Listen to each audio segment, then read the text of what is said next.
O Conexão Ciência e Saúde está de volta e neste último bloco nós vamos falar sobre mitos e verdades sobre a dengue, nesta terceira edição do programa. E recebendo o professor Marco Aurélio, do Departamento de Medicina da Universidade Federal de Sergipe, do campus de Lagarto. Professor, é mito ou verdade? Somente a fêmea, no caso do Aedes aegypti, pode transmitir a dengue? Na realidade é porque a fêmea ela precisa do sangue, né, para fazer o seu repasto, né, e causar, né, e provocar a maturação dos seus ovos, né? Então faz parte dela, né, só as fêmeas que fazem, né, que utilizam e por isso que o sangue humano e por isso também que são as únicas transmissoras do vírus. Qualquer picada do mosquito transmite a doença? Então, primeira coisa, o mosquito tem que estar infectado. A gente pode ter muito mosquito e não ter dengue, né? Se o vírus da dengue ele não está presente no mosquito, ele vai picar, mas não vai causar dengue. E da mesma forma, né, a gente pode receber o vírus na picada, mas o nosso organismo, né, combater aquele vírus e a gente não adoecer de dengue. É mito ou verdade? O consumo de inhame funciona como um repelente natural? Então, vários alimentos, né, eles podem modificar o nosso odor, né, e o que a gente exala de odor. E o que atrai as fêmeas, né, é o nosso odor, né? Então, a utilização, só que a gente tem que pensar que a gente tem que utilizar em doses altas e constantes para viver repelindo os insetos o tempo todo, né? Não tem uma dose cumulativa.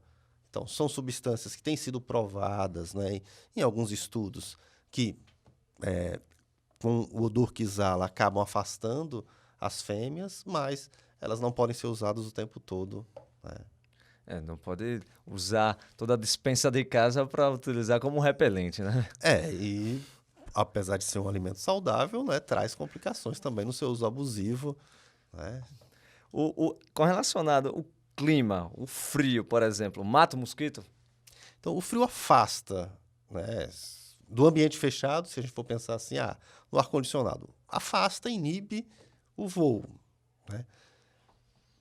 E estados frios, né, estados que têm uma temperatura fria, inibe a reprodução, né? Inibe a reprodução, tanto que a gente tem um aumento da reprodução justamente quando a gente aumenta a temperatura, né? Aqui no Nordeste e no Sudeste também, e as chuvas, né? A gente já encontra o ambiente propício para a proliferação do vetor, né? Mas o frio ele inibe esse processo de reprodução.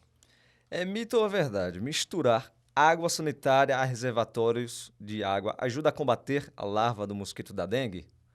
Ajuda, né? Está provado assim que a água sanitária, né, à medida que a saúde geralmente recomenda, para cada litro, uma colher, é, há uma inibição das larvas, sim, mas não é uma medida 100% eficaz, né? Porque a gente não pode ficar tranquilo porque botou, né, água sanitária na caixa d'água e não pesquisar larvas, né? Porque ela mata algumas, mas podem sobreviver outras, e com o tempo essa eficácia vai sendo perdida. Então, existe a eficácia da água sanitária, mas não é uma eficácia prolongada, né? A gente não pode deixar as outras medidas, né, de estar observando, de estar eliminando criadouros. Desde já, professor Marco Aurélio, agradeço a sua presença no programa de hoje do Conexão Ciência e Saúde, nesta edição falando sobre a dengue. O professor, que é do Departamento de Medicina da Universidade Federal de Sergipe, do campus de Lagarto. O que a população deve fazer para se prevenir? Então, além dessas medidas, né, de controle do dia a dia, né, da luta contra o vetor, né, saber que mesmo quando a gente tiver uma vacina, não é uma vacina que vai produzir contra todas as doenças transmitidas pelo Aedes. Então, essa medida, né, essa mobilização, ela tem que ser diária. Não adianta ser só nesse momento, né, que a mídia está falando muito, porque a dengue não deixou de existir, né, nesses 20 anos que ela está aqui no estado, né?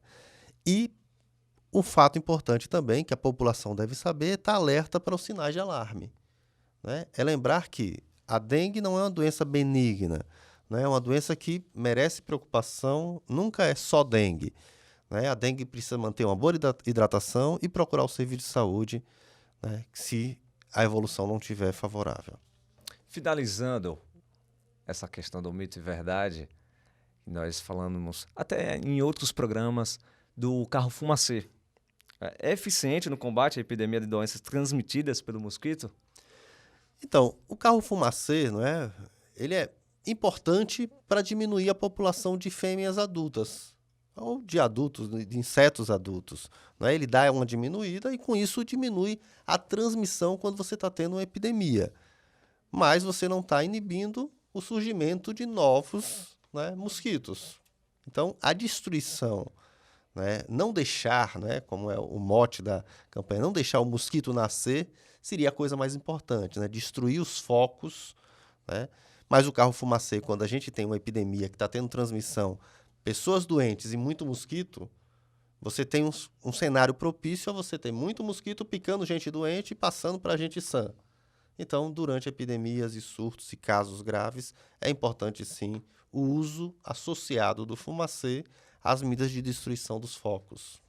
Então, para enfatizar e finalizar este bloco e o nosso programa falando sobre a dengue, com o professor da Universidade Federal de Sergipe do Departamento de Medicina, o professor Marco Aurélio, qual é a principal dica para toda a galera que está acompanhando o nosso programa, o Conexão Ciência e Saúde?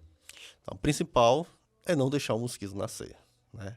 E, tendo a doença, evitar a automedicação e procurar o serviço de saúde para ser melhor avaliado. O programa Conexão Ciência e Saúde vai ficando por aqui.